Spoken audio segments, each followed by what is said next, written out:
Hey everybody, Nick here, and today we got a little bit of disassembly and maintenance to do for you on this little guy right here. This right here is the WE Knives Thug. This is kind of a crazy knife, but let's go on ahead and take this bad boy apart. We're going to go on ahead and start off using, is this T8? That is T8. Go ahead and pop that loose. A little bit of thread locker on there, but nothing too brutal. And pop that out of there, and then I need to, it looks like, remove the top clip screw here, and then this guy there, and that will have this knife the rest of the way apart. Centering was good to go, by the way, before we started. Oh, that's right, it's going all the way through, so I got some screwing to do here. There we go. Remove that out, and then pull this guy out, and the knife is going to disassemble itself in my hand when I do so. So I just need to be careful about that. Come on. There we go. Hear that snap? That's it doing that. There we go. All right, so what we've got here is the pivot collar has come out. Well, that's interesting. So the pivot collar is clocked. What's funny about it is that there is not actually any reason that it needs to be oriented in one way or another, but they just have it there so it doesn't rotate, which is interesting. But either way, so we've got that there. And then, do I need to remove the other? No, okay. Yeah, we're taking apart here. So what we're going to see is we've got some stainless steel washers underneath the bearings there in the titanium, which is, there's no complaining about that. We have a nice long pivot here. Everything's falling apart. Oh my God. This feels like 2020 all over again. All right. Oops, sorry. Trigger warning. Let's go on ahead and just put everything back together. Doesn't help if you warn things ahead or after you do it. We'll go on ahead and clean this guy up. So, this is an interesting knife in that this is very much not a Nick Shabazz knife. There is no part of this, let's grab a cleaner Q-tip than that, no part of this that really appeals to my aesthetic. Big, thick sort of affair. But at the same time, I think I can definitely see why some people do enjoy it. Or at least after I carried it enough. This is also a rare example of a disassembly that is being filmed right before the review. Unless something absolutely crazy goes on during this disassembly, which it hasn't. Everything is sort of exactly as I expected. I will be filming the review as soon as I shut off the camera here. This happened sort of accidentally. I just didn't have time to do the disassembly, but I did have time to carry the knife, and so, yeah, I'm sort of out of my normal order, but I also have been going a little crazy at work lately, and so being able to find the time to just hammer out a disassembly at the convenient hour never quite worked out, or at least hasn't lately.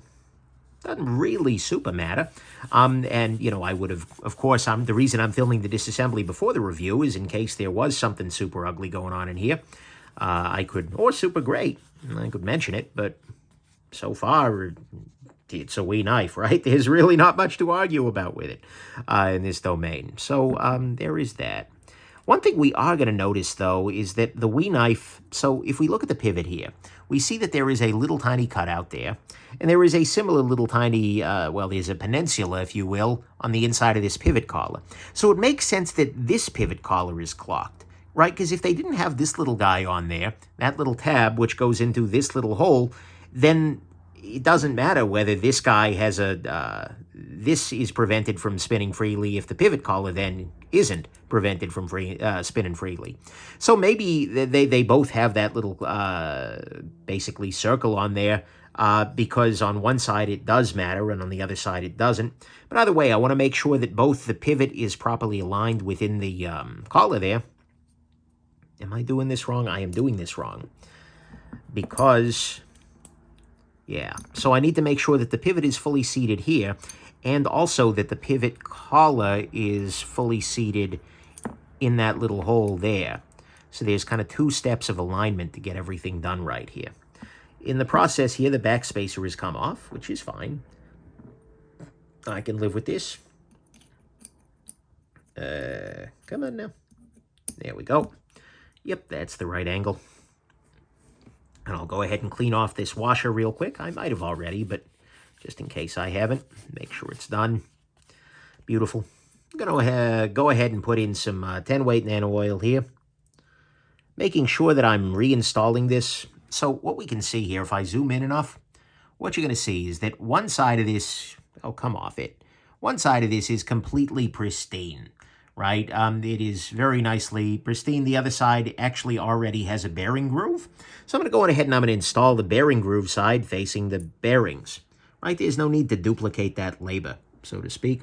I'm going to take a drop of 10-weight nano oil here. I'm just going to set it right into here. And then I'm going to put the bearing in and just rotate it, rotate. That way everything's available. I'm going to go ahead and also put a little bit of lubrication onto the pivot itself. That way when I set the blade on there, the blade will be able to spin freely. All right, there's that. Next, what I'm going to do is put a little bit more, should probably zoom back out again. I'm going to put a little bit of lubrication into the detent ball hole here. And then spread that along the detent ball path. And then put a little bit more right there. And drop on the bearing on this side.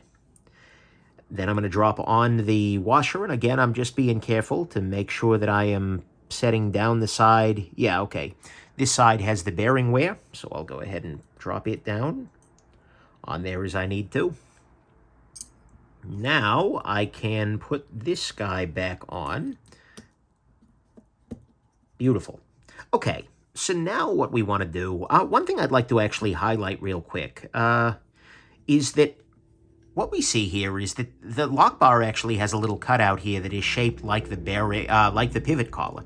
And what this does is two things. A, it allows the lock bar to go all the way up, but it also means that this pivot collar is actually a lock bar over travel stop. It prevents the lock bar from being pushed too far in this direction. Which is a nice thing. It's a nice little detail, right? So this pivot collar serves an aesthetic purpose. It looks kind of cool, but it also serves a functional one. Not that a pivot collar is a crucial thing to have, an over travel stop is a crucial thing to have, but at the same time, it's one of those sure can't hurt and might help sort of affairs. So I'll go ahead and I put some Loctite on here. If you're curious about any of the tools I'm using during this disassembly, go ahead and check out nickshabazz.com/tools, and you'll see a list of every damn thing I have used on the channel and why. And yeah, so we got the pivot in place. I'm going to go ahead and put the blade in there. Next up, I'll go ahead and screw in this guy. And again, I'm going to use a little bit of blue Loctite here. Slip this through. This is exactly sort of how I expected this to go, which is very nice. Means I don't have to worry too much. Part of the reason why I often do the cleanup before the carry is because it lets me feel the action after it's been tuned, rather than if it were, put together carelessly at the factory or something like that. But in this case, I'll feel that momentarily, and if it gets markedly better, I'll let you guys know, but action wasn't bad to start. Okay. Did I really just nail this first try? I appear to have. It is nicely blocked down, very smooth. There we go. Case closed, problem solved. That was freaking easy. Anyways, so there you go. Hope this has been interesting to you, and now I get to go film the review. I will go on ahead and add the lock bar over travel stop because I hadn't noticed that originally as being a... Oh, actually, well, let me just double check real quick. I'm checking to make sure that the pivot collars are seated in place on both sides. And yeah, they look to be. Okay, good. So anyways, yeah, I'll add that in. But aside from that, get ready to go film the review. Hope this has been interesting to you. Have yourselves an absolutely wonderful rest of your day. Bye now.